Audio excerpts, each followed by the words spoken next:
Այսօր առավոտյան այս իշխանությունները հարձակվել են Սրբազան պայքարի շարժման աջակիցների, ինչպես նաև Բագրատ Սրբազանի տան վրա, այնտեղ նրանց մեղադրում են ահաբեկչության մեջ։ Արդյոք Բագրատ Սրբազանը եւ շարժման մասնակիցները ընդունակ են ահաբեկչության։ Տեսեք, լուրջ չի խոսքի, մտքի, ազատության տերորիստների, իրական տերորիստների գործողություններն ու մեկնաբանությունները մեկնաբանել քրեական կամ բարական ինչ-որ մոտեցումներում։ Իրական տերորիստները այս ամբողջ շոուի կազմակերպիչներն են, ովքեր տերորի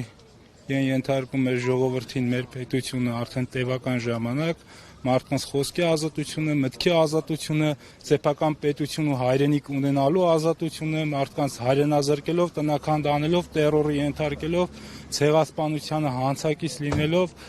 բերե հասցրել են այս վիճակին ու ինչ-որ մտածածին շոուներ, տարատեսակ ինչ-որ գործողություններ են անում, որպեսզի տպավորություն ստեղծեն։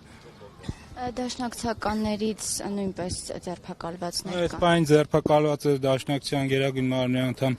Իգոր Սարգսյանը,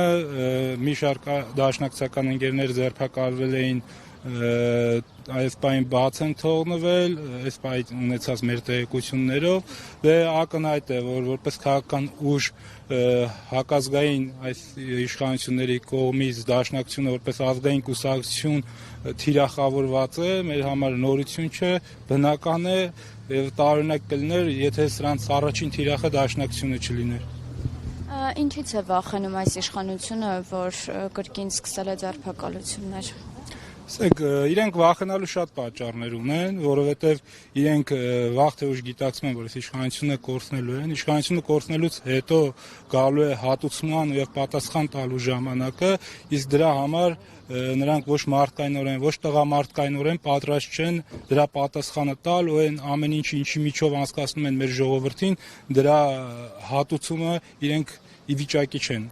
տալու, դրա համար վախենում են։ Իրենք իրենց տեսակից, բնավորությունից, էությունից եւ գործած հանցանքներից են վախենում։ Այս խոզարկությունները, ձերբակալությունները նաև ադրբեջանական լրատվամիջոցներն են հրապարակել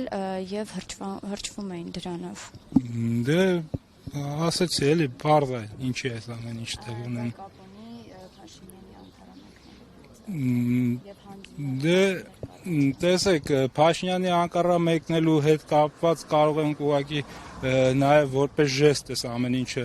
Ադրբեջանին ու Թուրքիայի վերաբերյալ իրականացվող ցուցադրական ժեստ համարել, որ սա ժեստ է, որ տեսեք մենք ոնց ենք նշում ազգային ուժերին, ովքեր որ դիմադրության ու ազգային օրակարգներով են հանդես գալիս այս ապազգային իշխանության քաղաքականությանը, ովքեր որ սպասարկում են թուրքական շահեր։